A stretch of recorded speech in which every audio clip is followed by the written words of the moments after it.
Esam izgājuši cauri dažas detaļas, bet tagad es Andrejam stāstīšu, kas bija tajā diskutēs, ar kurām ir notikušas tik daudz neparastu piedzīvojumu. Jā, piedzīvojumi, tad tas ir tā, ko es tu stāstu. Ir daudz un skaisti grieķu teikas. Un viena no tām ir pa Prometeju, kas ir nesis uguni, gaismu, un tātad vispār gara gaisma, ne jau domāt, ar to domāt nav jau fiziskā uguns iedegšana, fiziskā gaisma. Es sāku analizēt šo te, jo tur ir kāds pieņems lietu. Pamatā visi grieķu stāsti ir par augsto dievību zemi, kas ir vienkārši sakot viens rupšs un prasts tēviņš. Un visu to pārējo dievību uzvedību tajā pat senajā Grieķijā, ko mēs tik ļoti slavējām, būtībā uz viņu kā viss pamatojas. Pamatojas apmēram uz visai zemu instinktu realizāciju un to, ka tas viss ir bijis noteikts un tas viss ir Dievu gribu bijis. Prometejs ļoti asi izdalās un krīt ārā no visa, ko mēs zinām pa Grieķiju. Ir grieķu tajās teikās, ir daži tēli, kas vispār neiekļaujās grieķu dievību sistēmā. Un tad es sāku to Prometeju analizēt, izrādās kas pa lietu. Es pasaļu uz tā lietu. Prometejs savā laikā Zeus padzina savu tēvu Kronosu ar viņa uzticamajiem kalpiem Titāniem. Padzina. Ir maz pazīstams mītu variants, ka šis Kronos ir devies tālu uz ziemeļiem. Un šajos ziemeļos nodibinājusi savu valsti, kur dzīvojuši gudri un laimīgi cilvēki, un no visas pasaules viņi ir apciemojuši. Tas principā ir kopā ar citām ziņām par tālo ziemeļu valsti, un Latvija atrodas tieši ziemeļos no Grieķijas. Arī ir viens sanskrīta teksts, kas to apliecina. Nemūnas lielās Lietuvas upes senais vārds ir Kronos. Netālu no Nemūnas ietekas ir Klaipēda samērā jauna pilsēta, bijusi pilsēta Krētinga. Arī ir citi vārdi Baltijā, kas ir kopā ar senajiem grieķu vārdiem. Arī tādi kopā. Sākot arī vairāk analizēt, konstatēja, ka Prometeja vecāki ir bijuši Titāni, tātad tie, kur tika padzīti. Un ar to izskaidroja vispār viņa, tā teikt, dīvaina būšana, jo viņa uzvedība ir vairāk līdzīga latviešu svētnieku uzvedībai nekā grieķu dievību uzvedībai. Tad es sāku domāt, jābūt kaut kādām paralēlēm.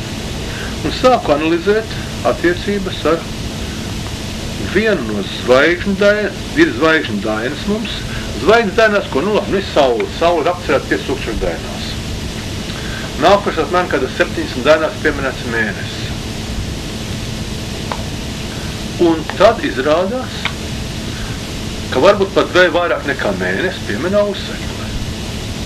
Zvaigznīti, kas ir tikko ievērojama, pēc sauc par Venēru tagad, kura tikko parādās saulē rietot, čuķuķi redzam, un čuķuķi redzam saulē austot. Ir kā tāda nenozīmīga zvaigzne, bet tam Auseklim ir veltīts milzums dainu. Samērā ļoti daudz dainu. Nevienai pārējai zvaigzne, kādiem ne Sīrusam, kaut kas ir par sietiņu, kaut kas ir, teiksim, par dienvidu par krustu, kaut kas ir par Kasiopei, kaut kas tāds. Bet tas ir viena, divu, kā sakot, tur vārdu. Par sietiņu, kas grozās augšā, tā tālāk. Bet tā tikai dažas dainas ir. Auseklim veltīts ļoti daudz. Auseklis dodās uz Vācu zemi. Tur ir šo saulēs svārkus, viņam ir kāds uz saules meitu. Un jau tālāk, es pašlaik negribu šķetrināt visas tās paralēlas, vai es ceru, ka parādīsies rakstiskā veidā. Bet mēs nonākam pie tā, ka faktiskais, ka Prometejs ir paņemts kā tēls no Ausekļa. Būtībā viņš ir Ausekļa kopija. Pēc savas uzvedības. Ir vēl viena dīvaina lieta, kas saistās ar Heraklu. Herakls, kā ziniet, savu pašu visgrūtāko varoņu darbu, viņš vajadzēja meklēt Hesperīdu dārza zelta āboliem. Viņš izstaigāja visu Eiropu un Āziju un nevarēja nekādu atrast, kur to dārzu meklēt. Šo padomu, kur viņš šo dārzu meklēt, saņēma, kur? Saņēma mūsu zemē, pie Daugavas. Un tagad nāk dīvaina lieta, ka nezinu, kāpēc Herakls nedodās atpakaļ uz Grieķiju uzreiz par taisno, bet dodās uz Kaukās, ko atsabina Prometēju. Tā ir liela līguma. Tātad secinājums vienkārši, ka viņam Heraklam palīdzēja pie noteikti, viņš palīdzēs Prometējām. Viņš to Prometēju atbrīvo. Viņš ir turējis vārdu Herakls, jā. Nu, toreiz tie bija citu laiki, tas bija gods. Tas ir tas. Tālāk es sāku analizēt, bet tā sāku domāt par to, kad parādās dažādās pasaules zemēs baltie cilvēki ar visai dīvainu izturēšanās, kas neatbilst vietējo cilvēku izturēšanās. Tāda parādās Ēģiptē, parādās Dienvidamerikā, Centrālamerikā, un sākot meklēt saknes, mēs nonākam pie senlietu civilizācijas, kur acīm redzot cilvēki braukuši joprojām. Es jau kādreiz teicu, ka lielais varons Quetzalcoatls, kurš ieradās pie Amerikas indiāņiem, kādi bija Amerikas indiāņi? Tie būtu pat tie mongoloidi ir. Tad maz augumu, melniem matiem, šķībām, acīm, asiem vajagkauliem uz āru, kā saka, degunu uz iekšu, bez bārdas. Nu tādi viņi ir. Kāds bija Quetzalcoatls? Viņš bija liela auguma, gaišiem matiem, zilām acīm. Ir viņa portrets ar izteiktu degunu, izteikts eiropieša tips. Quetzalcoatls nevarēja būt ne indietis, ne ķīnietis, ne japānis. Izslēgts. Viņš nevar būt arī nēģers. Viņš nevar būt arī fēniķietis, jo tie vairāk semītu rases. Viņš varēja nākt tikai kaut kur no šīs Baltijas jūras reģiona. Viņš nevarēja būt arī vikings, jo viņam nebija sarkana mati, viņam bija gaiša mati. Kas paliek? Paliek tikai viens variants. Un būtībā tas ir šo te kasešu saturs, kuras man ļoti dīvainā kārtā. Man ir melnraksti kaut kādi palikuši, un ne visi piedāvām, pat ne visi. Tā, kad man tiešām ārkārtīgi vajadzīgi tā būtu to saturu, kas tur ir iekšā un ko tur labot. Tad darbs, nu jā, darbs būtu jānevar līdz galā. Tā šodien bija tāda, es biju sācis ar profesoru Lināru, tāda vispār izglītojoša tēma par 3 brīnumiem, kas ir mūsu Latvijā, un tā ir mūsu zeme, tā ir mūsu valoda, un tās mūsu garmantas. Tie 3 lielie brīnumi, kurus mēs paši neapzināmies, un mēs viņos dzīvojam iekšā. Un dzīvojot viņos iekšā, mēs gluži vienkārši pat nespējam manīt, kur mēs atrodamies. Bet šobrīd atkal, kā sakot, ja padoms, bija tāds spiediens, vienmēr okupācijas laikos ir bijis spiediens liels, lai mūs pazemotu un saprat, jūs esat pēdējā atvainojiet. Nu, kā to pieklājīgi? Vispieklājīgāk varbūt laikam pabiras. Vispieklājīgākais vārds, ko varam rapsot. Kas neesiet nekam vērti pēc, kā sakot, un tas. Un mums, es nebūtu nes supernacionālists, kā sakot, un ne jau man igauniem uz latviešiem stāstīt, kas jūs esiet. Bet ir tomēr lietas, kas jāapzinās, kas ir kas. Sāksim ar tādiem dažiem tīri objektīviem novērojumiem, kas nebūtu nav atvainot vīku novērojumu, kas nebūtu nav vīku iedoms, bet kā apliecina šī tūkstošiem cilvēku visādos veidos. Latvijas zemenes smaržo un garšo tā kā nekur citur. Cilvēks, kas pēdus uz Ameriku, Kanādu, Franciju vai kādu citu vietu, viņš saka, nu tu ir tāds skaists, liels sarkan oga. Tu viņam ko tā kā vaktē. Ne viņam garš nesmarža. Lielā mērā tas pats attiecās arī uz citiem visiem augiem. Viņi ir ūdeņaini uz kādu Latvijā. Nu jā, Mārs, bet Māri mēs nebijām sarunējuši lietu. Pilnīgi neatkarīgi, ja? Atbilds ir tur, kur. Tas pats attiecās pa visiem pārējiem. Sākot no mūsu kāposta, kāļa, burkāna. Viss, kas te aug Latvijā, viņi ir pavisam cita garšas un smaržas vērtība. un arī barības dziedinošā vērtība. Mūsu ārstniecības augiem ir tāda vērtība, ka nav neko citur. Tas nav tāpēc, ka man likt to skaitām. Bet to apriet neskaitām cilvēki, tad, kur pabijuši ir. Un kuru reizi es konstatēju, kādreiz no sākuma domāju, ka tas jau ir slikti sagatavots, ir slikti uzglabāts. Bet es sāku runāt ar citiem cilvēkiem, kas un apbrauc ārzemnieku un brīnās. Maniem paziņām atbrauc uz Mazīrevu, kas nebūtu nav pati gleznēnākā vieta Latvijā. Atbrauc paziņas no Austrālijas, sapfotogrāfi tās vietas, kur bijuši.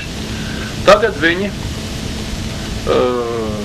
Austrālija atgriežas to fotodarbnīcā kopēt, un tas atnāk pēc bildēm, un tas mērķis ir dziļi nelaimīgs. Piedodiet, es nezinu, goda vārds, es esmu godīgi ievēros tehnoloģiju, es neko neesmu nepārkāps, bet tam bildēm ir kaut kāda defekta. Es pat nezinu, ko darīt. Bet kāda defekta? Tā zāle ir dikti zaļa. Un tur kaut kāda neparasta mākoņa. Labvakar. Viņi sākuši smieties, jo. Patiešām uz Latvijā pat zāli zaļāk. Pats tā tas arī ir. Un debesis arī skaistākas.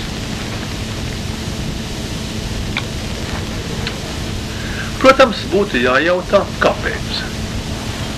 Tad, ja to daudzi cilvēki saka, gan ārzemnieki, gan mēs paši sakam salīdzinot, tad tam vajag būt kaut kādām iemeslam. Es jau pat vairāk esmu teicis par to, ka gadu tūkstošiem ilgšais senatnē uz Latviju brauca. No visas pasaules brauca cilvēki, kas meklē palīdzību pie dziedniekiem un padomu pie gaišaģiem. Tas atkal pilnīgi objektīvi konstatēts. Man pēdējos gados bija vairāk tikšanās ar amerikāņu rakstnieci Charlotte Andersone, kura pēta dziednieku darbību visā pasaulē. Viņa raksta par to grāmatu. Un katru reizi tā būdiem atbrauc arī pie manis. Mēs, kā sakot, sirsnīgi izrunājam, cik sirsnīgi var runāt pie manis ārkārtīgi sliktās angļu valodas prašanas, bet, tulku palīdzību un kaut ko tiešām esam izrunājušies. Viņi ko ir pateikusi, ka salīdzinot viņi konstatējusi, ka nekur nav tik augstas klases dziednieku kā Latvijā. Cik Filipīnas nāk jau galvas tiesa zemāk. Bet visi pārējā pasauli Filipīnas vērtē, tur skatīt pa 2 metru augstāk. To saka, es domāju, ka šai sieviete jau ticēt. Viņa bagāta sieviete, kas galvenokārt to viņa dara, ka brauka pa pasauli apkārt. Soli atsūtīt grāmatu, bet vēl viņas nav. Atkal jātā, kāds tam ir iemesls. Mēs neesam, kā Krievu saka, 3 pumpām uz pieras. Kaut kāds iemesls tam ir citāds. Iemesls ir viens, tas ir šīs zemes augstajā bioenerģetiskā starojumā. Esmu ļoti daudz ceļojis, pasaules 6. daļu. Savā laikā es apbraukāju kapitālu. Bet maz drusciņi man bijusi iespēja pēdējos 5 gados pabūt arī Rietumē Eiropā. 5 valstīs. Esmu runājis ar citiem cilvēkiem, kas kaut ko saprot no enerģijām. Tā skaitā ar Asmu Rozīti, kurā tas iespējas bija daudz lielāks. Kur tik viņa nav pabijusi? Indijā un Amerikā un Peru un visur kur. Kur tik viņa nav bijusi, un viņi saka sekošo, ka enerģētiskā ziņā mūsu Latvija ir daudz augstāk pārāk pavisam citām vietām pasaulē. No tā, kur viņi bijusi, viņa otrā vietā liek Korsiku, tad kaut kur nāk Muhamedāņu Mekka, tad nāk tur Tibeta Šambalas, un tā pārējās tas augstās svētpilsētas, stipri zem. Skaties un vācu filmu, kur Tibetā pie kāda neliela svētakmens cilvēks dodas ceļojumā vairākus 100 kilometru tālu. Uz Muhamedāņu Meku cilvēki iet, kā sakot, pat 2000 kilometru garu gājienu, lai tur apciemot šo vietu, Mums Latvijā svētvietu ir pār pa 1000. Tas ir fantastiski, ko vispār nevar saprast, kā tas var būt.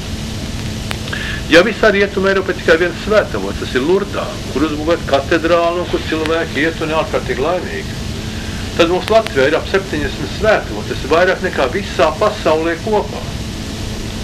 Visā pasaulē, visās pārējās pasaules zemēs kopā nav tāds svētavotu daudzums, kā mūsu mazajā Latvijā. Un savukārt, ka nedzinu nevienu tādu avotu, ne Igaunijā, ne Lietuvā. Lai gan es visai labi pazīstu, kā sakot, šīs abas republikas, esmu krietni braukājis. Tad ir jābūt kādam iemeslam, kas to rada. Tad mēs nonācam pie tā, ka, teiksim, šī Latvijas augu, dārzeņu, augļu, no visu zaļumu, atņemt savu paaugstinātās īpašības, cilvēku īpašības, saistīts enerģetisko starpiem paaugstinātu, bet arī tam ir jābūt nākušies kaut kādam iemeslam. Es ļoti atvainojos, man Ilze piezina ekstrā kārtā, kad man jāsaka profesors Linārs, kas piecus būs, un man nācies paņemt pasaules kartu līdzi. Es ļoti atvainojos, jo nebija vakar salicis, es domāju, ka salikšu paņemšu un laiks vēl būs. Man būs jāsāk drusku uz tekstiem. Bet es domāju, ka tas stāsti pavisam vienkārši.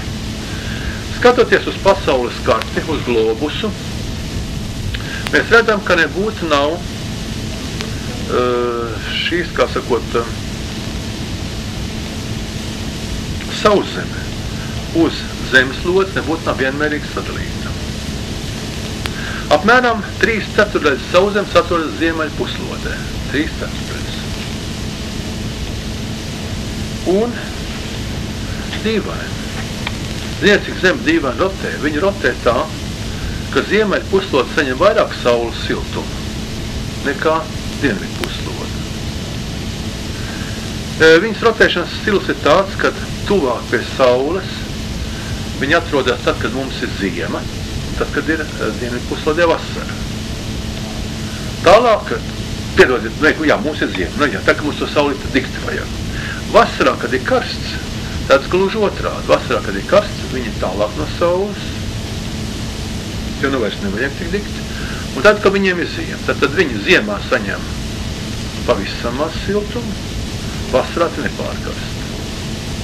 Nekur pasaulē uz 57. platuma grādu, Rīgā 56. platuma grāds, pie Valkas ir to jau pie 58. platuma grādu. Bet tā 57. 58. platuma grāds nekur pasaulē. Nav tik maiga, tik laba klimata kā Latvijā. Nekur pasaulē. Vai jūs ejat tālāk uz Sibrijas pusi, tur ir mūžīgais sasalums, vai jūs nonāksiet Ziemeļarvīgas kontinentus pa Labradoras, kā tur mūžīgais sasalums ir. Vai, teiksim, dienvidu puslodē, tas atbilst Argentīnai, ugunszemei, kuru nepavisam nekāds vēl apstākļi nav. Tā ir. Tālāk, nav arī kontinenti vienmērīgi sadalīti. Pusi no zemeslodes aizņem Klusais okeāns, pusi, apmēram gandrīz 50%. Tālāk, ja mēs paskatāmies uz kontinentiem, tad viņi ir tā sadalīti, ka galvenā masa ir Eirāzijas kontinentā, tā paša ziemeļu puslodē. Tālākais ziemeļu punkts Eirāzijas kontinentā ir vieta, kur sajiet kopā Skandināvijas un Kolas pussalu šitā te. Šito zīmi jūs pazīstat, es domāju. Tā ir Dievzīme. Viņi sajiet kopā Nordkapā. Uz 25. austrumu garuma grāda. Ja mēs velkam no šīs augstākām, tālākām Eirāzijas ziemeļu punkta līniju precīzi uz leju, tad izrādās, viņi iet savu Somiju, 3 Baltijas valstīm, iet savu Grieķiju tālāk. Un te sākās dīvainas sakarības. Es jau biju to papētījis. Izrādās, ka neatkarīgi no manas slavenā Lietuviešu zinātniece Anželika Tomaša, cienījama sieva, pie kuras laikam pat Brazauskas konsultējās. Neatkarīgi no manis viņa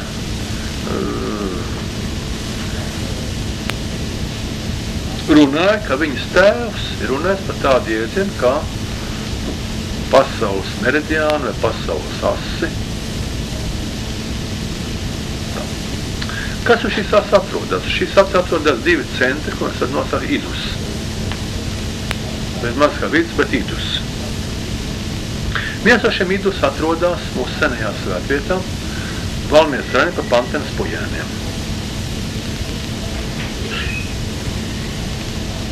Otrs pilnīgi precīzi uz tā paša meridiāna, uz paša ziemeļdienvidu līnijas.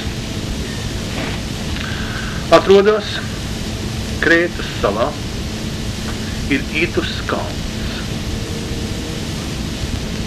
Idus kalna pakājē. Un nevis virsotnē, bet pakājē.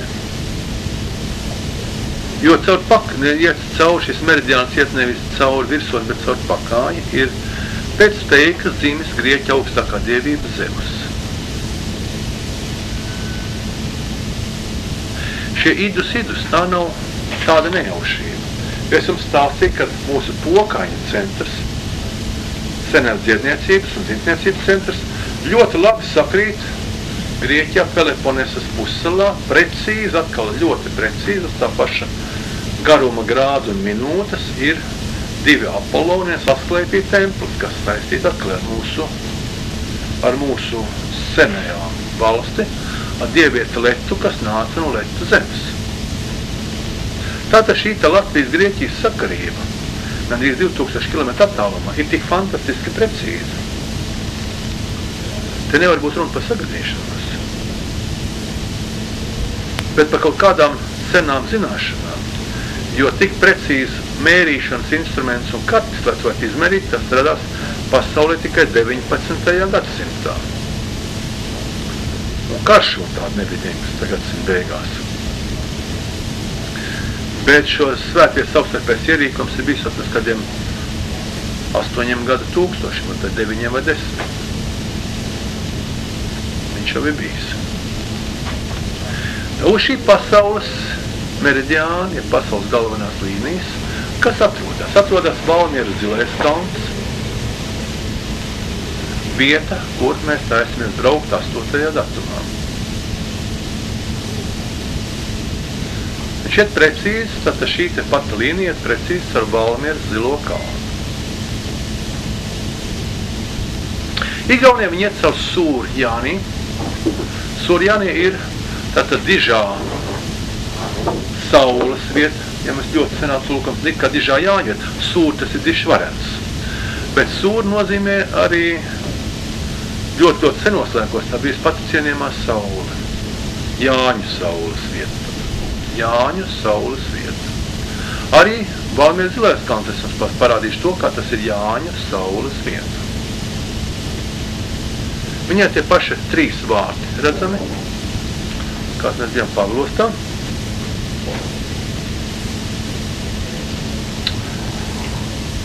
Tas ir tā, tas ir Igaunijā. Bet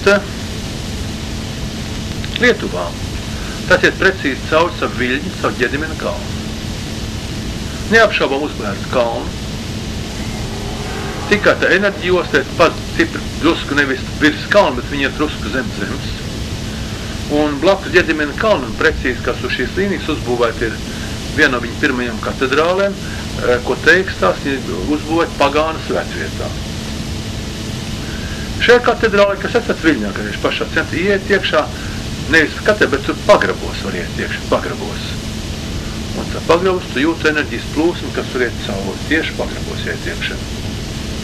Tā ir varena plūsma, kas tur iet cauri. Vēl šīs līnijas ir daži citi objekti.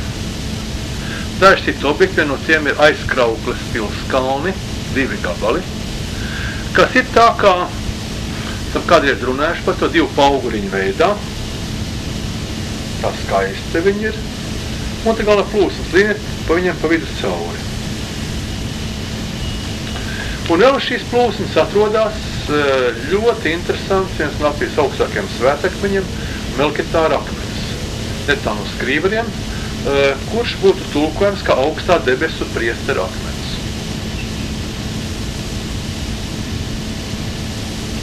Tā ir fantastiski vieta. Šie visi objekti, viņi nav gluži ideāli tā uz vienas līnijas, kā nostiep violas stīga. Jo enerģijas neiet kā stīga, bet viņām ir šis tie viļņi. Tā viļņveida kustība, tā tad ir arī, kas stāv viļņiem, ir šī viļņveida daba, bet viņi kā šie viļņi tur iet cauri. Un viss šīs vietas paši pa sevi ļoti, ļoti interesants. Varbūt kādreiz mēs varētu aizlaidīt uz Pantens puļēniem. Jo viņa atklāšana bija brīnišķīga. Tāda ir mūsu zemes šī te sakarība. Tad mēs atrodamies uz pasaules galvenās līnijas. Bet, jūs varat teikt, uz pasaules galvenās līnijas vēl daudz, kas atrodas. Tikai caur Poliju, tad caur Slovākiju, liekas vēl kaut ko caur kādām tu zemēm, kāpēc tur viņa parādās. Lieta ir tāda, ka šīs te enerģijas sevišķi parādās krustpunktos. Un ir divi lielie krustpunkti, kas saistīt abiem idus vārdiem. Grieķijā šis idus parādās kā saistībā ar tātad Zeva dzimšanas vietu idus kalnu pakājiem. Vācīts arī nozīmē uz austrumiem somiešu valodās. Un tad patiešām šī Zeva dzimšanas vieta ir uz austrumiem no Idus kalnu virsotnes.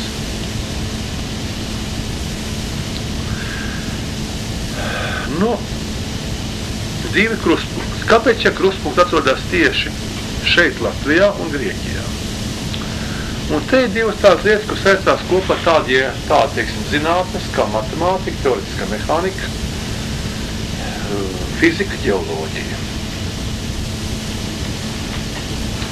Ir tāds aprēķins, kad, ja lodveida ķermenis grieztos un mainītu savu griezes rotācijas ātrumu, kur būtu kritiskie punkti?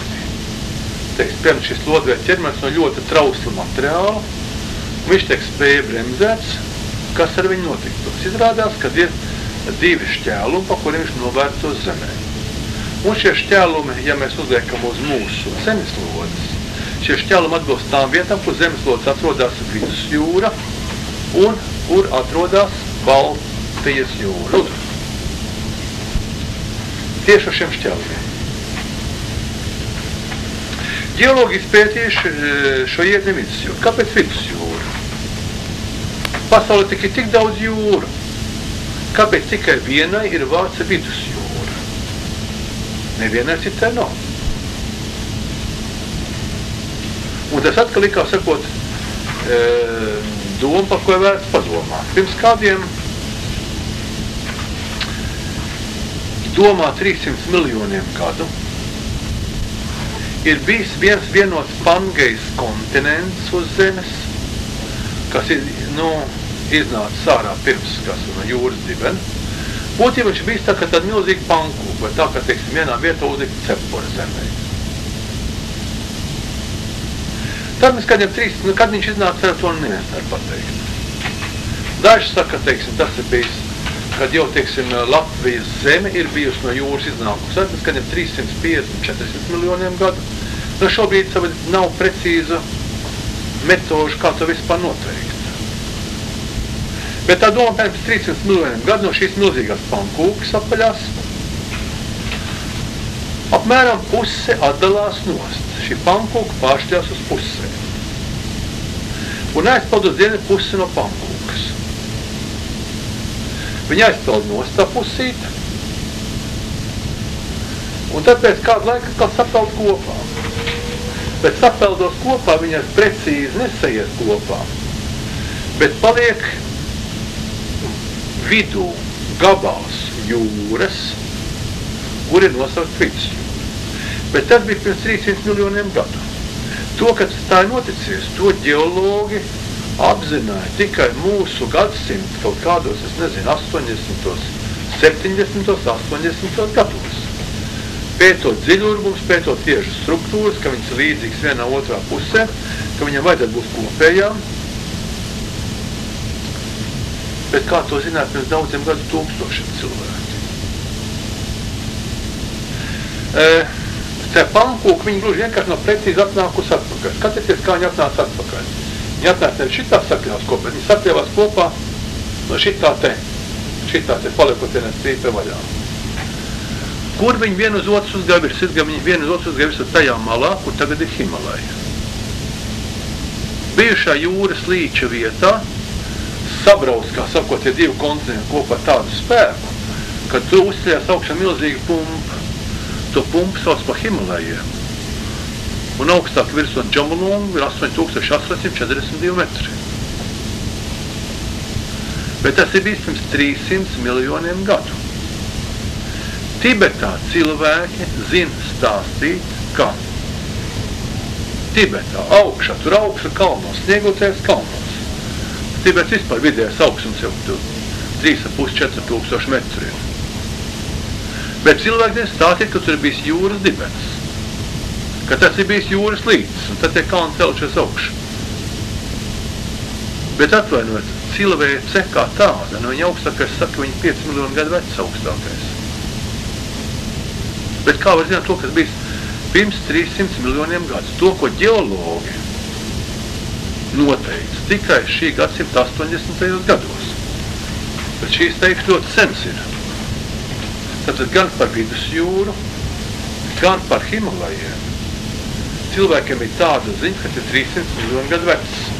Nekas, jūs pat ir latviešu teiks, būs vēl vecākais. Vienkārši tāds, ka tur ir galīgi dumi cilvēki, tur nav.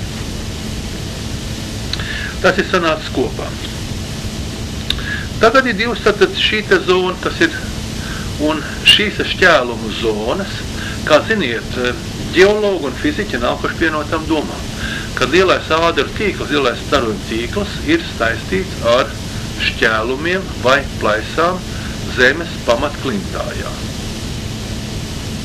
Nu tātad vidusjūras zona precīzi arī atbilst šim te šķēlumu zonai.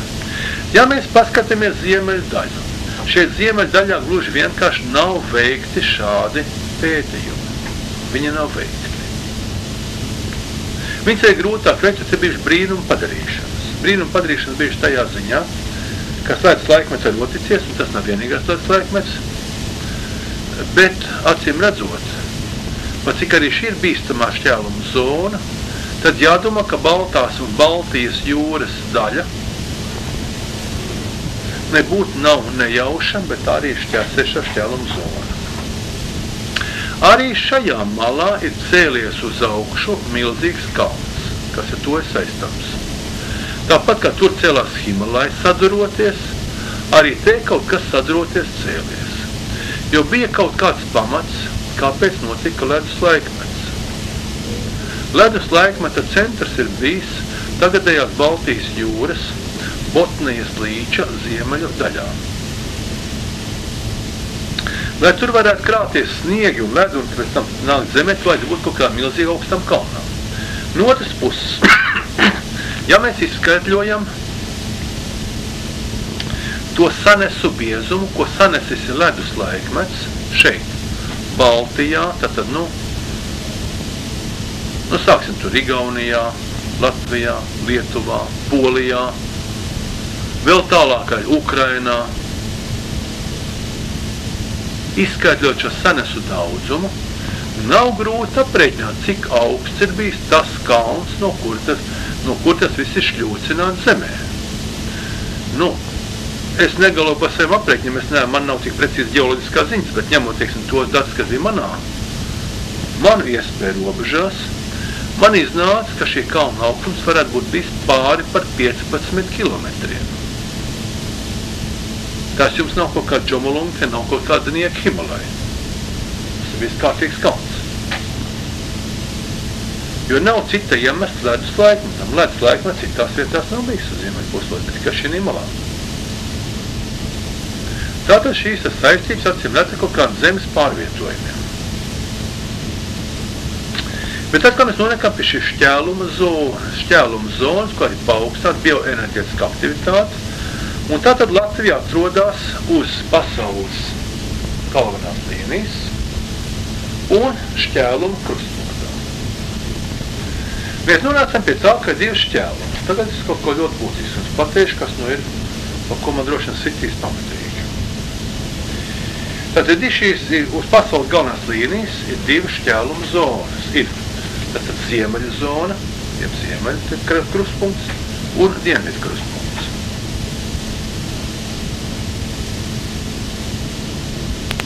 Abas viņas saistītas paaugstinātu efektivitāti.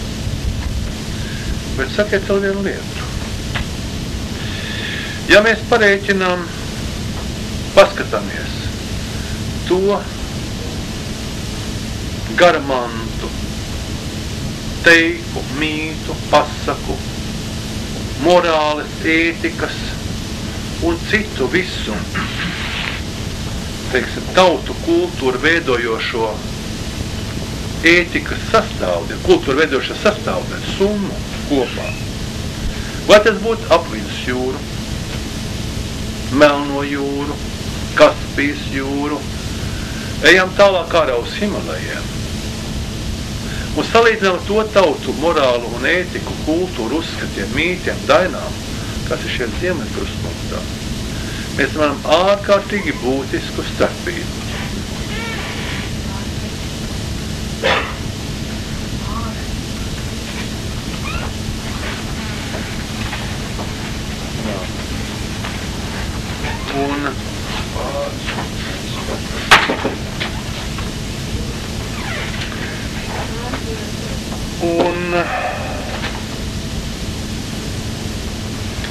Šī starpība ir tāda ļoti asa.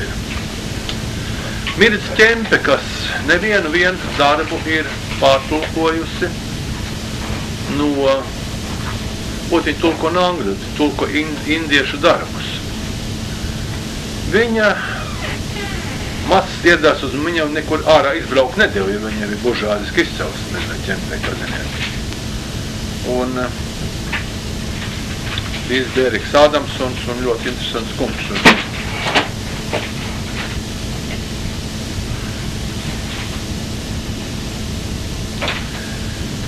Bet viņi sarakstījās ar profesoru Čaterģī, baltu kultūras, cilvēks, kas pētīja indiešu un baltu kultūras sakarības. Mans nelaiķa, kā to teikt, laikam draugs, es būtu pārāk skaļi teikt, ja cilvēkam būtu šobrīd jau būtu 100 gadām vajadzētu būt šogad jau. Drusku nenovilku, kā teikt. Un Alfreds Sausta, viens no Latvijas kulturālākajiem cilvēkiem, tas oficiāli nebija sevišķis. Izcils bibliofils, kā sakot, un es ārkārtīgi parādā par savu to izglītību, kas man nav rakstījis diplomos. Viņš pazina Mirdzi Ķempi personīgi, viņš stāstīja tā, ka viņi atbraukos profesoru Čaterģī. Viņi saka, izteikt viņam savus komplimentus uz sajūs. Viņš lielā indiešu tauti, jums kultūra, Rigvēdas un Ramajāna un Mahabharāta. Profesors viņu pārtrauc. Par pārtrauc latviešu valodā. Viņš saka, kundze, cik man ir kauns par savu tautu. Mahabharātā noķer gūstik, lai viņam acīs kausētas vinu. Viņš saka, tikai viena tauta pasaulē, kuras garamantās nav šīs tāda mežonīguma, drausmīguma, kur ir dziļa ētiskas visas garamantas. Tā jūsu tauta, tās jūsu dainas. Šis cilvēks iemācies latviski, lai varat lasīt Latvijas dainas. Profesors ar pasaules vārdu. Viņš nebūtu nav vienīgais zinātnieks ar pasaules vārdu, kas mācies latviski, lai varat lasīt dainas. Saprast. Ja mēs salīdzinām, mēs negribam ne mazākā mērā nevienu tautu apvainot vai niecināt vai celt latviešu tautu kaut kur augšu. Bet ir būtiski iezīme. Mēs ņem, teiksim, Semītu Toru, no kuras ir tulkota Bībeles vecā derība, tas ir 5 mūzes grāmatas. Tieši tāpat būtībā ļoti precīzi atbilst Korāns. Vai mēs ņemam tālāk kaut ko Zendavestu, vai babiloniešu, vai šumēru darbus, vai indiešu senos darbus. Mēs esam sadrumējies ar tā laika tikumiem, tā laika uzskatiem, kur ir briesmīgi un mežonīgi. Viņi ir drausmīgi, un saļi siltieties palasīt mūzes grāmatas. Silties palasīt tā laika tikumus. Tas vispār šaušals iet pa kauliem, kāds ir bijuši attiecības ar cilvēkiem. Tad jau tās viss, ko tad rakstām vīzēs, kā teikt, Нормально, товарищ, нормально. Tur nekā tur tāda sevišķi nav. Un tas, kā sakot, viss ir kā vienas slepkavības, laupīšanas, izvarošanas tur un tur nekas tāds nav.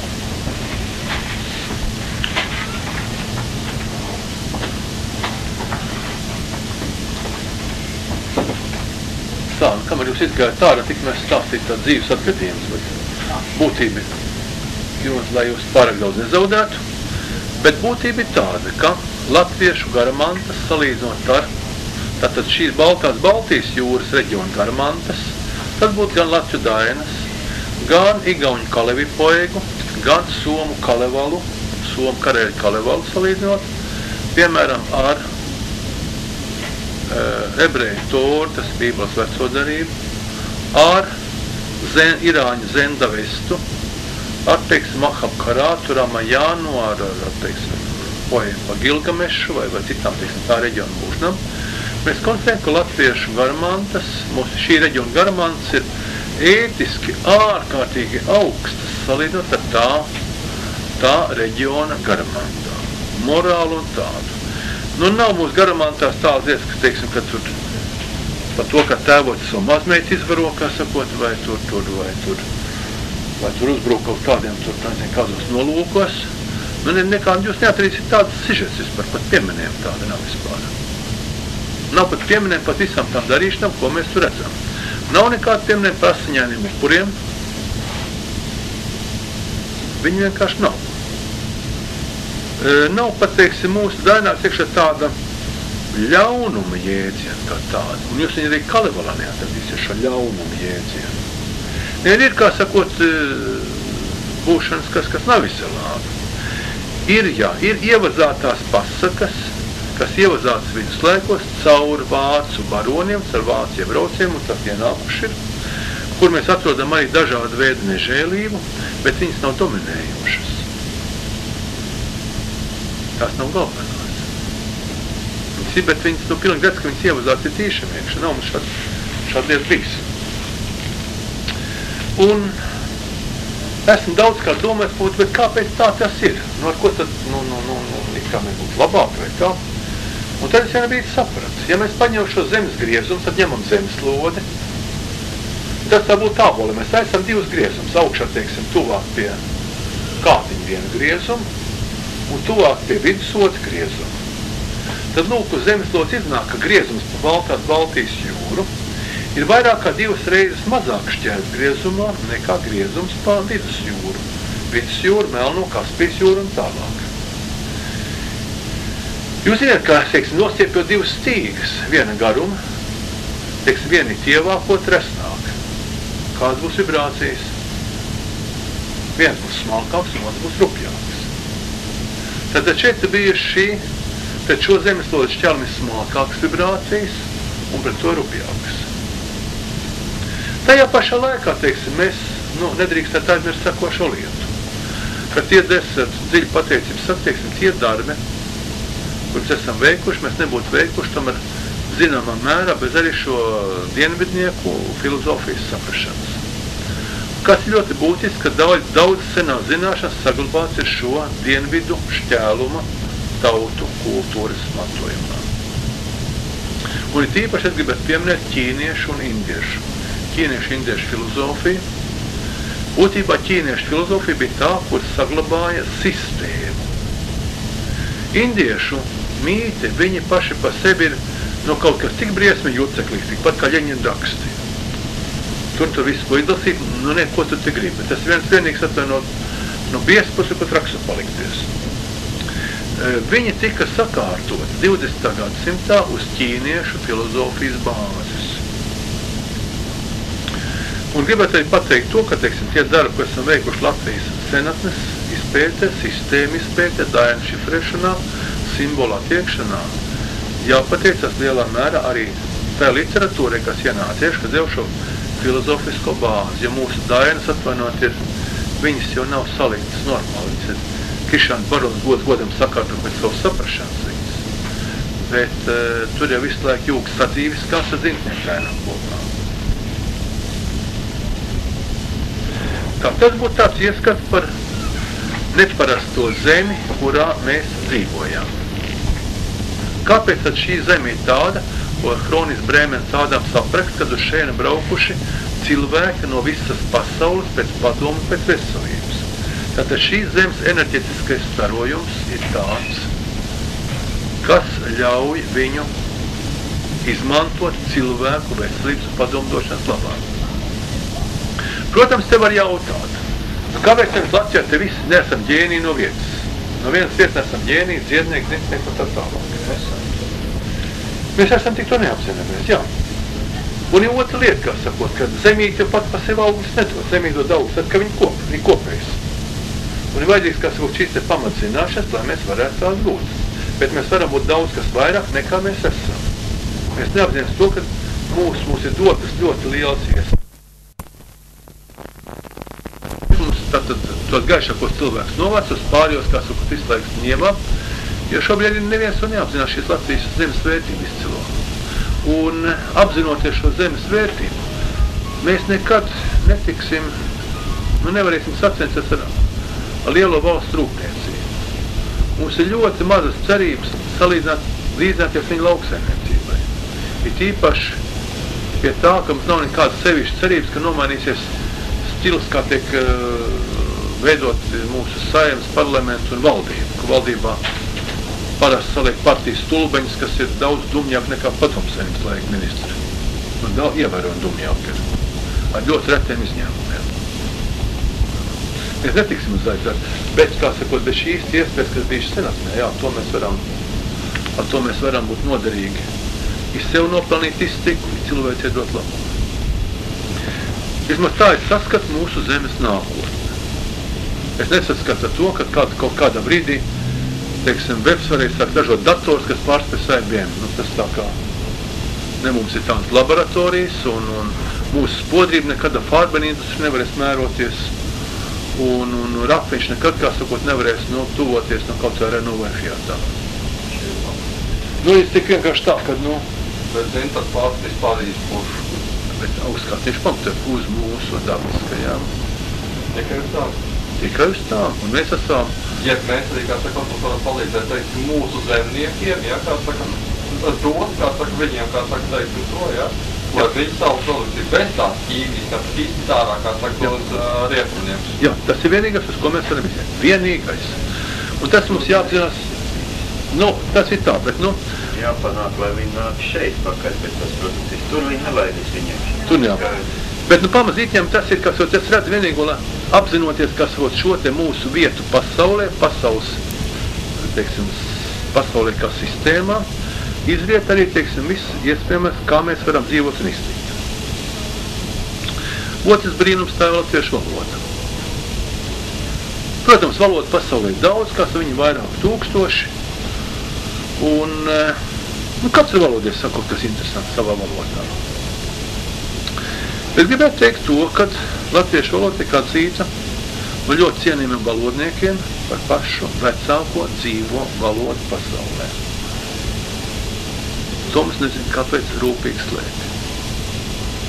Mūsu filologi, viņiem par to piemin, viņi saka, jā, mēs zinām, ka ārzemnieki tā domā, bet mēs tam nepiekrītam.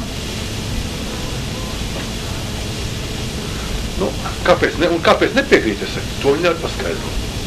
Bet kāpēc? Uz šo kāpēc atbildes nav. Tas nav īsti zinātniski pierādīts. Ja jebkurai citai valstī pasaulē, es nerēju par Franciju, par Angliju, un kaut kādiem, teiksim, tur nožēlojumiem tur grieķiem vai albāņiem, irāņiem kaut ko tādu pateikt. Viņi to bazunētu, viss tas. Ja kādā citā pasaules malā būtu tāda atceruma kā pokaiņi, piemēram, Francijas prezidents tu brauktu katru reizi mēnesi apskatīt tos pokaiņus. Un visus svīts un visiem parlamentiem. Un televīzija vismaz reizi nedēļā rādīt, kas ir jauns tur. Bet mums atvērt pat valsts galva un 5 gadu laikā reizi vairs mums. Tā ir šī te pieeja, kas ir iedzīta savā laikā no okupantiem. Necel galvu augšā latvieti.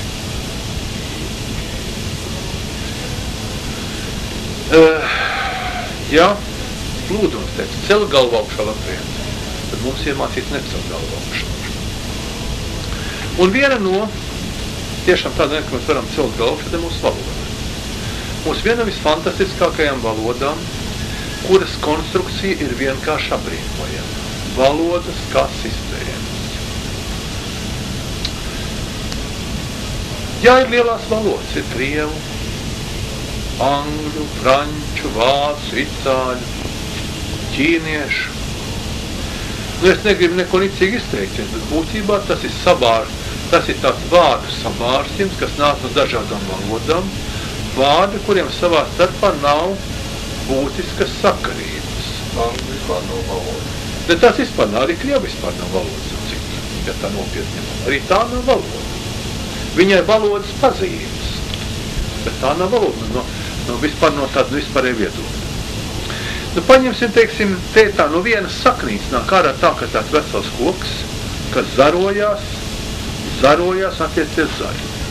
Paņemsim, teiksim, vienu tādu senu vārdu sakam dzi. Tas ir dzīvības spēks, enerģijas spēks, ko mēs saucam par bioenerģiju. Senot, tas ir visā pasaulē, šis vārds ir cauri, teiksim, ķīniešu valoda, viņi apzīmē ci vai čī. Kādreiz šeit ir apzīmēt ciguls raksta arī, krievu literatūra mēs redzam vārds par ciguls. Es atceros, es pārstāvu šito lietu lasījumu domāt. Un tā nevarētu būt sagadīšanās vienkārši. Redziet, protams, viss, kas dzīvē var sagadīties, bet jūs varat aprēķināt matemātiski, zinot, teiksim, kad mūsu alfabētā 32 burti ir, kāda ir iespēja divu burtu kombinācijai, ka divu burtu kombinācija sakatīs divās dažādās valodās. Saliekiet to kopā. Tad saliekiet kombināciju no divu valodu. Tas matemātiski aprēķinams jēdziens. Tad tas, ka tā ir sagadīšanās, ir apmēram, teiksim, tā aptuveni vērtēsim šo kombināciju skaitu. Apmēram, teiksim, 100 tūkstošreiz mazāk ticam, nekā tas būtu, nekā mēs sakam sakarību. Apmēram 100 tūkstoši mazāk. Bet to precīzi redzu, kombināciju rēķiniem. Vai kad 7. klases mācību grāmatu.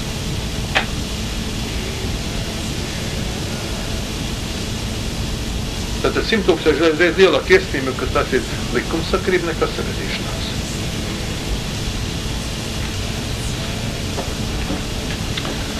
Jo tev jau vairāk, ka te trīs kombinācijas apliecina. Arī cī, viņi saka, citi šie ķīnieši. Jo viņi, teiksim, viņu tā izrunas veica drusku, tā ir tāda maigi, tāda, kā lai sakot, tāda klusa soprāna dziedāšana, tā viņa valodas, kā dzirdēšu kā ķīnieši, tā it kā čivini, tāda mīļa putniņa, tāda ķīnieši etanieši, viņam nav tur mūsu valoda. Tā, kas nāk no šīs saknas ārā? Ņemsim galvenos zarus. Pirmais galvenais zars, dzīvība, dzīve, dzimta, dzimtene. Tā pirmais lieta. Jā, viss šī tā divāna. Tā būs cits kaut kas. Tas būs cits kaut kas. Tātad šitā pirmā grupa. Cilvēki īsta dzīve tikai tad viņš dzīvo savā dzimtenē, ar savu dzimtu. Viņš aiziet prom no savu dzimtenes. Tad trešajā paudzē latviešu vairāk nav. Viņš ir argentīnietis, anglis, brazilietis, francūzis, bet viņš vairs nav latvietis.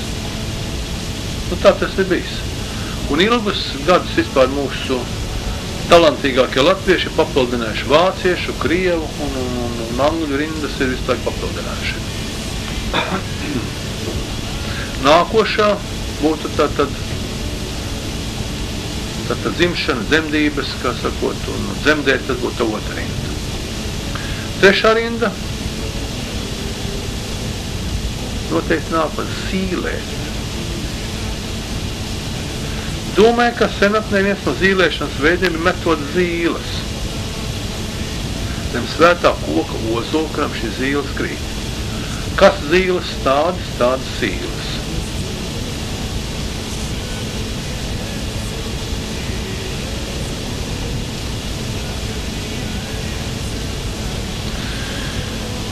Tā, mēs varam, kā sakot, arī vēl atrast dažādus citus vārdus, un nākušais būtu ciedināt.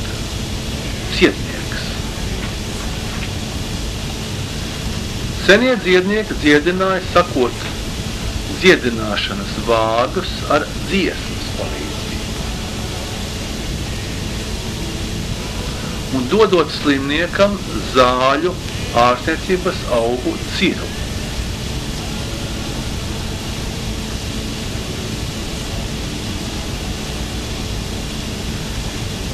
Es jums nosaucu, ka galvenos vārdus no šiem vārdiem var, kas var to kādu 100 atdarināt.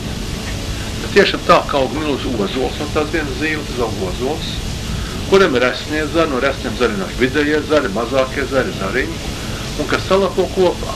Tā ir dziļākā sakarība tā iekšā. Tā var atrast arī citas pamats saknes.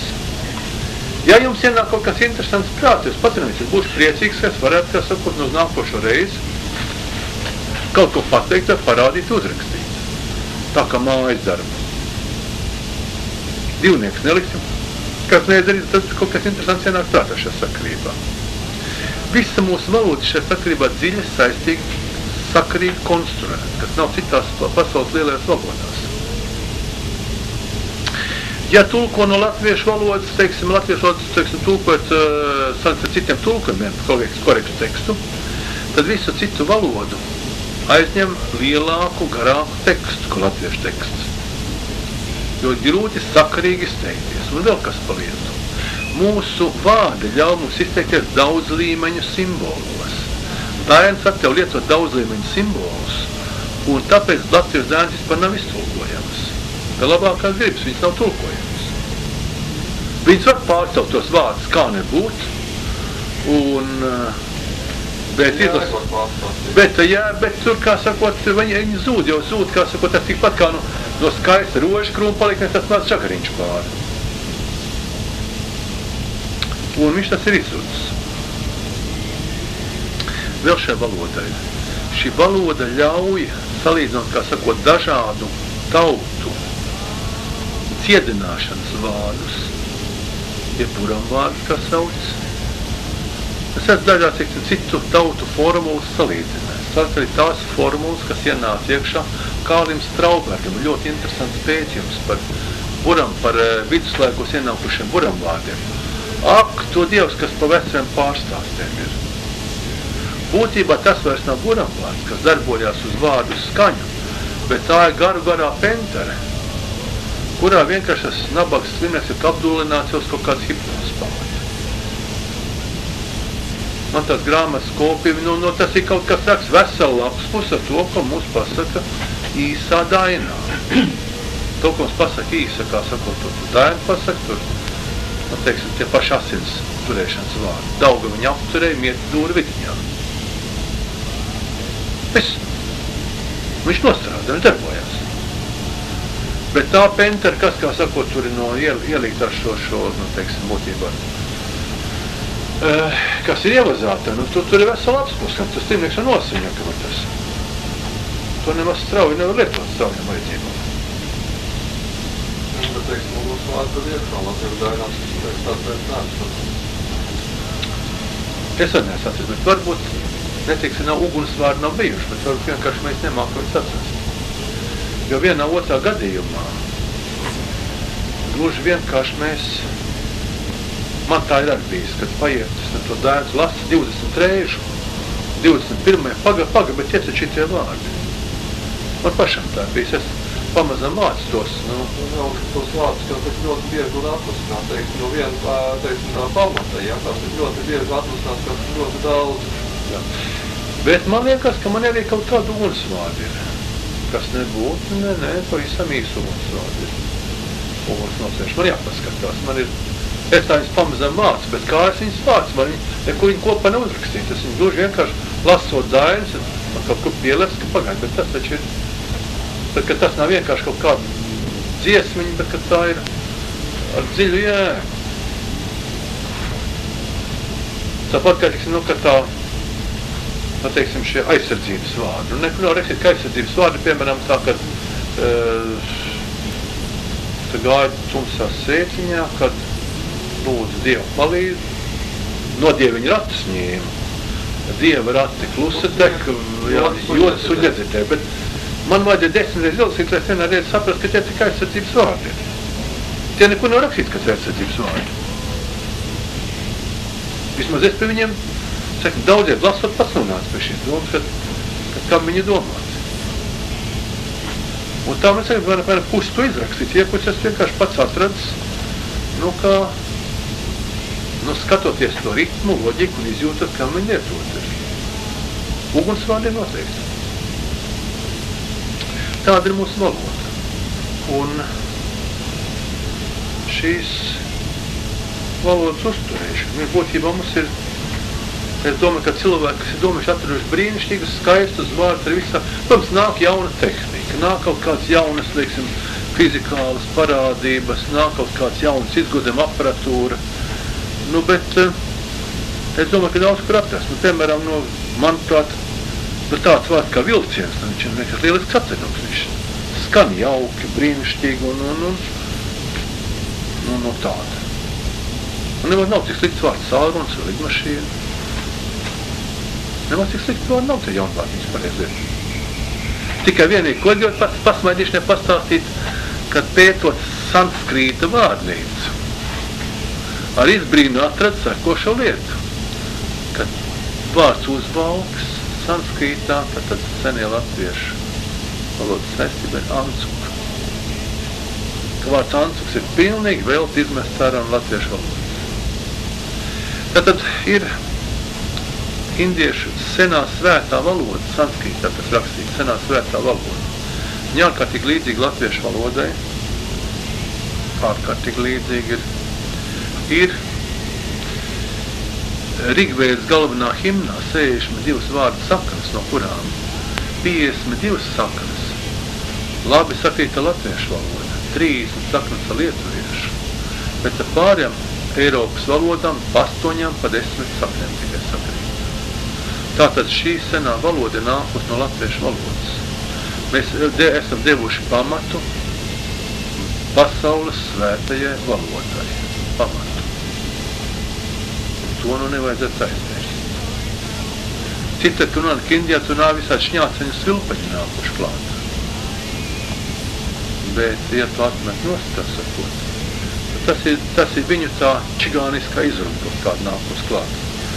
Bet paši pamatiet mūsu valodu, tad Dievs pasaules svētajai valodai.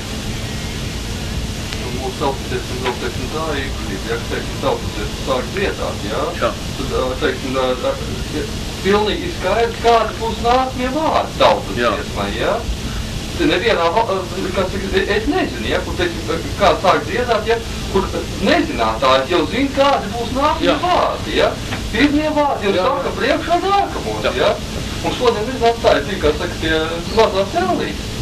Un tā grib iet projām, grib pateikties, ja, tai vietai, ja? Sāku dziedāt, tikai šitos pēc tā pateicamies Dieviņam, ja, pēc tās melodijas, ja? Un es nezinu, un nāk, es dziedu un dziedu, nezinu, ja, un aizgāju no tās vietas prom. Ne cik tāls bija aizgājis, minūtes 5 bija pagājis, ja. Viss bija aizmirsies, tā kā man to lēntītās.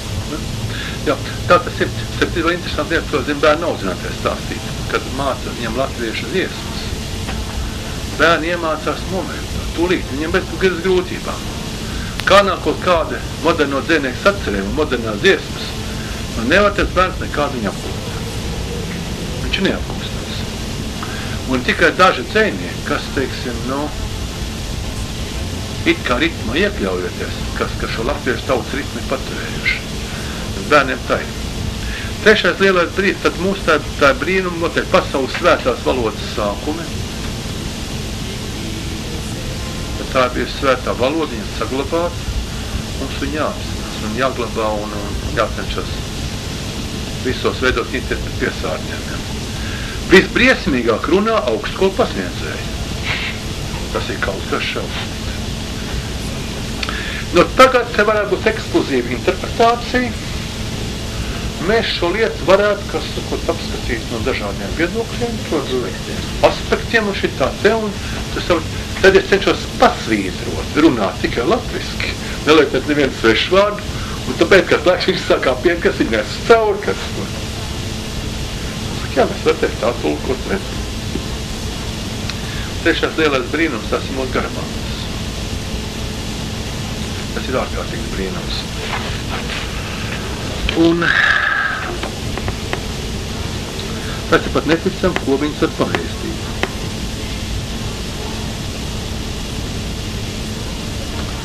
Un tās ir pilnīgi neticamas lietas.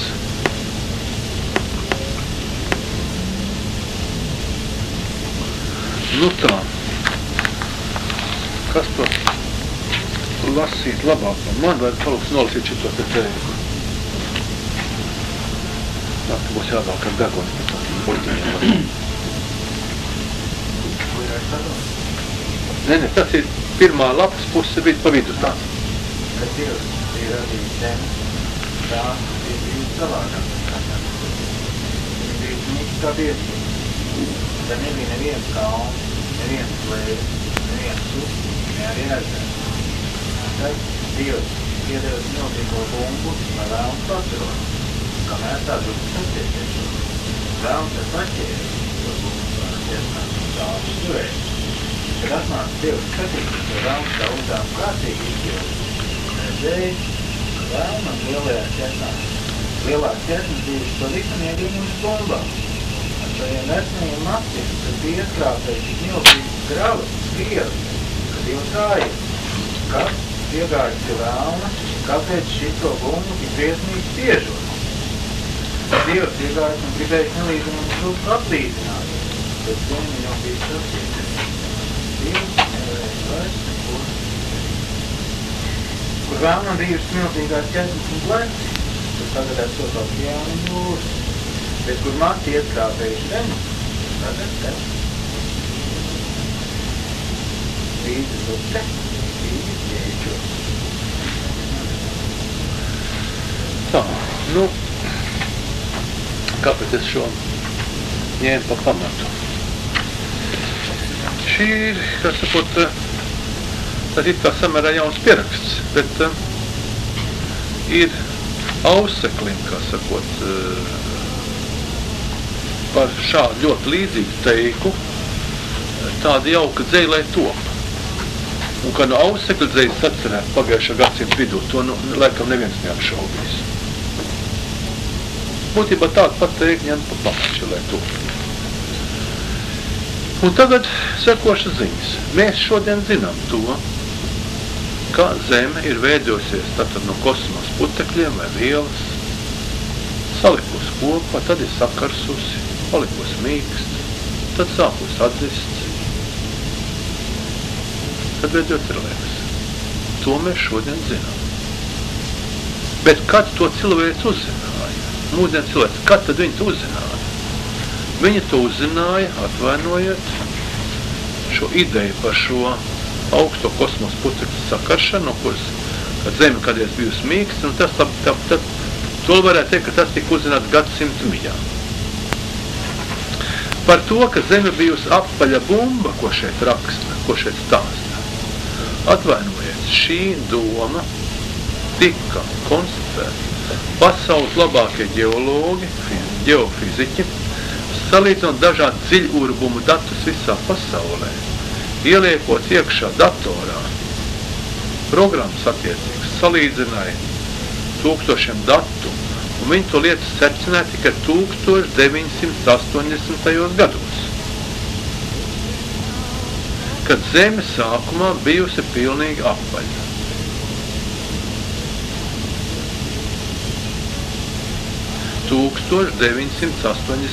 gados. Tad atvaino, kāds var jau uzseklināt. Kā to zināja? Tie vecstāvi, no kuriem viņš to uzzināja, un domāja, ka šīs un līdzīgas teikas, šīs nav vienīgās tādas teikas. Mūsu seņus to zināt pēc daudziem gadus tūkstošiem. Es jums stāstīju par to, ka vidusjūra ir vidusjūra. Tad šī ziņa zinām par to, kā Himalaya cēlušies ir no jūras dibena. Tātad ziņas par to, ka vismaz 300 miljoniem gadu. Šeit ir par notikumiem, kas bija pirms apmēram 4,5 miljardiem gadu.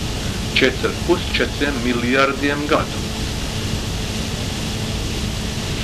Kā to cilvēks var zināt? Esmu jau daudzus gadus pētu Latviju teikas. Nav nevienas teiks, kur varētu uzskatīt, ka tas ir kaut kādas glupības, izdomas vai kaut kāda rakstnieka izfantasējums. Nevienas. Ne. Es nevienu tādu neesmu atradis, ka uzskatīt, ka tās nevien glupības. Katrai pamatā ir kaut kas tikai simbolu valodā pateikts. Nu, protams, nevajag iedomāt, ka Dievs un Velns un tie bija kaut kā teikt, divi čaļi. Nu, tā es to nevajadzētu saprast. Ja, protams, runa par lielajiem visuma spēkiem, bet no senses pateicot tādā valodā.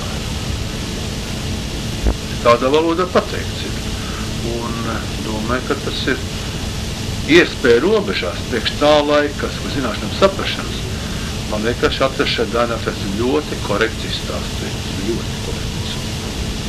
Ka te nu ir, kā citādi vienkāršiem terminiem pateikt to, ko mēs zinām. Ka tur visu gravitācijas spēku un rotācijas spēki un tur, kā sakot, tad nāc kaut kāda enerģētiska viļņa, kas formē reliefu, kā tas viss izstāstīs. Tas nav viss aizstāstīt, bet arī šeit, arī citās, teiksim, citu zemi tēkās, teiksim, ar šo pasaules radīšanu, tas pārsteidzošas ziņas. Vienkārši pārsteidzoši par notikumiem, kas bija, tā te ir miljardi gadu, daži miljardi, par citiem mēs brīžiem simtiem miljonu gadu. Tas ir vienkārši apbrīnojami.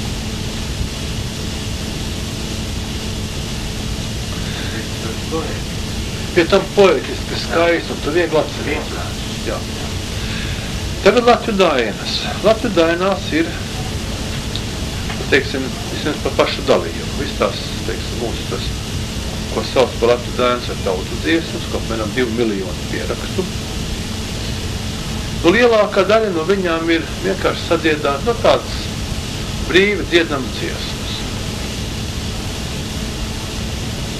Skaisti dabas apraksti, darba apraksti, tikuma apraksti.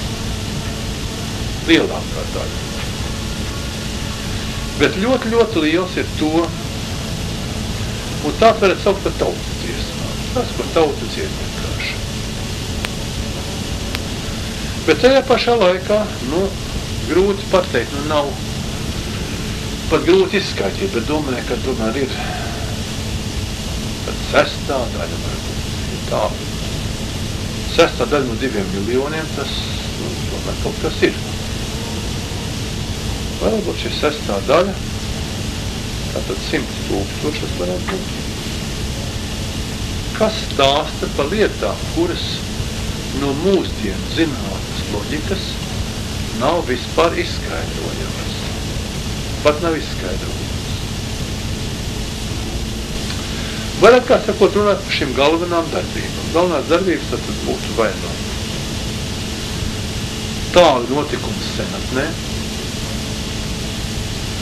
vai arī visuma iekārtojums kā tāds, vai norādes uz darbībām, kuras mūsdienās sauc par zintniecību vai senāk sauc par burvību.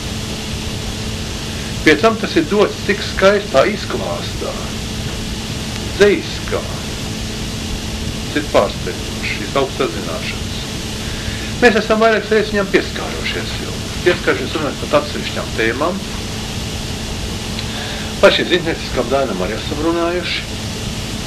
Esam runājuši par to, ka tad dot šo izklāstu, kad pastāst par pasauli, ja visuma uzbūve, to visuma uzbūve, kurai mūsdien zināt tikai vēl tuvojas. Tad šī fiziskā pasaule, tad enerģētiskā, nevis fiziskā un bieliskā. Tā fiziskā bieliskā pasaule, tas, kurā mēs dzīvojam. Tad ir nākušās enerģētiskā pasaule, kuru varētu saukt par garu vai vēļu valsti. Un trešā, atkal arī enerģētiskā pasaule, kur varētu saukt par dvēseļu valstību, par dieva valsti, no tā varētu saukt. Šī uzbūve ir ļoti skaidra, vienkārša un loģiska. Pastāv citas schēmas arī pasaulē zināmas, pa kurām sajūsmina dažādu svešu kultūru cienītāji, kā piemēram pastāv 7 pasauļu sistēma, bet budistiem ir pa 33 pasauļu sistēma. Bet tas viss ir tik izplūdis, tik, kā sakot, turpu šurpu, kā sakot, kad viņi nav tverami. Bet mums pastāv pilnīgi skaidri un noteikti apraksti, ko mēs esam runājuši, un diezgan precīzi aprakst šo veļu valstu un viņas iedarbību, šo dvēseļu valstu un viņas, kā sakot, savstarpējos sakarus, pat viņas konstruktīvus būtu tiek aprakstīta. Un tas ir pārsteidzoši. Būtībā mēs visus padomus, atklāsmes, viedos sapus saņemam caur veļu valsti. Tie, kas mūs balsta, tie, kas mūs māca. Un tas, ka bērns tik ilgi nav uz guļ, viņš gluži vienkārši viņš tiek mācīts. Sapnī mūs visu laiku māca. Starp citu, nesen bija man tāda maza lekcija neliela, vienā citā vietā, un viena kundzam pateica arguments, ko es pat iedomājies nebija, bet tas bija interesants. Viņa stāstīja, kā esot viņas ģimenē. Kad viņas vecmāmiņa sākos viedos sapņus redzēt tāds, kad nomirusi tās vecmāmiņas mamma. Savukārt, ka šīs kundzes mamma sākos viedos sapņus redzēt pēc vecmāmiņas nāves. Bet viņu ģimenē šajā, tā iet pa tradicijām, viņi tikā, sakot, precīzi un korekti šie sapņi ir. Viņi vienkārši pārsteidzoši. Piemēram, tādi gadījumi, viņi saka, piemēram, kaut kur bērni aizkavējušies, nenāk no skolas mājas, viņa vīru nervozē, ko darīt, kur spiest, kur meklēt, nav kas noticis. Rīga. Vecmāmiņa vērīga balsī saka, es nekādu sliktu sapni esmu redzējusi, nekas slikts nevar būt, viss ir kārtībā. Un viņi to pasaka, tā kā, mēram tā, kā mēs runājam, teiksim, par ielas, uz ielas krustam parādās zaļais un sarkanais signāls, mēram, tādā tonī, kā sakot. Un vienmēr viņai taisnīgi ir, viņi, kā sakot, viss tik precīzi redz, viņi saka, viņi savā ģimenē to zina, tas ir tā. Bet, teiksim, tieši šī pārmantuma. Un es tā sāku domāt, praktiski, ko es viedos sapni sāku tā īsti redzēt tikai tad, kad mana mamīka vairs nebija skatītāji. Viņi bija dzīvi, bet viņi vairs nav lāga skatītāji nebija un lāga vairs nesaprata, tā. Kļuva jau dikti lēnīgi, un tikai tajā laikā es saku, redzēt viedos sapnis ir jāgrāk, es neredzēju. Tā kā laikam kaut kas tāds pastāv. Tad nāk šī nākošās paudzes palīdzība, viņi nav tāda galā. Tā būtu tā viena dainu daļa, kas, teiksim, stāsta šo te sadalījumu vēsturi, bet ir otra dainu daļa. Un tā ļoti interesanti, tā ir vēsture.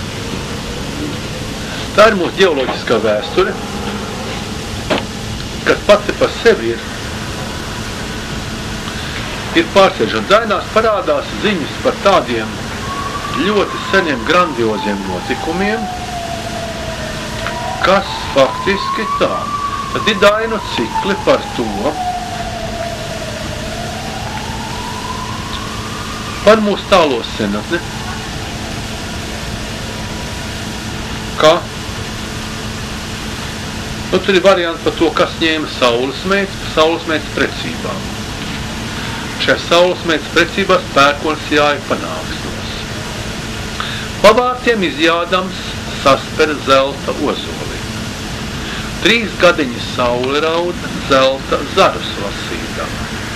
4. gadiņā paceļ pašu virsaulīti. Tas ir tas, ko indiešu vēdās, pranavās, stāsta par vēdu dalīšanu, viedo zināšanu sadalīšanu. Tad runa ir pa 5000 gadu veciem notikumiem, kad šeit no mūsu zemes aizgāja daļa viedo cilvēku ar zināšanām, un tā liela laime, ka viņi aizgāja. Jo daudz kas ir šeit pazūds un daudz kas ir tur pazūds. Bet kaut kas saliekot kopā, mums kaut kur, vismaz te gal kaut kas tiķējās kopā kaut kur. Un tiešām, lai saliktu kopā, tiek nonākt arī pie mūsu dainu tulkošanas izpratnes. bija vajadzīgs tas pakāpiens, šīs senās indiešu un tibetiešu un ķīniešu zināšanas, tad vajadzīgs pakāpiens, lai tu varētu tikt saprast, kas tu notiekās. Citādi nebūs kā pakāpties. Un tiešām tā, kā sakot, ka zelta zari kaut ko salasīt. Zelta zara lasītāji, tas bija Krišāns Baronis, Krišāns Valdemārs, Fricis Brīvzemnieks. Tie bija zelta zara Pēters Šmits,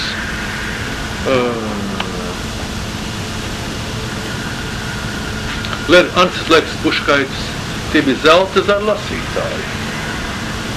Brasiņš ar Rupaini bija tie, kas sāka pacelt to virsaunīt augšā.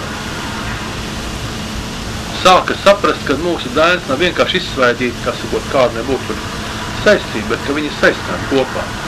Tieši šitai bija izteicis arī profesors Lautenbachs, bet tas bija par agru, tajā laikā vēl neko nevarēja saprast. Viņš bija uz pareiza ceļa, tikai vienkārši viņš bija par agru to pateicis. Un tagad mēs redzam to, ka mūsu dainas, teiksim, no lielā mērā darbus pokaņa atklāšanā un izpētē.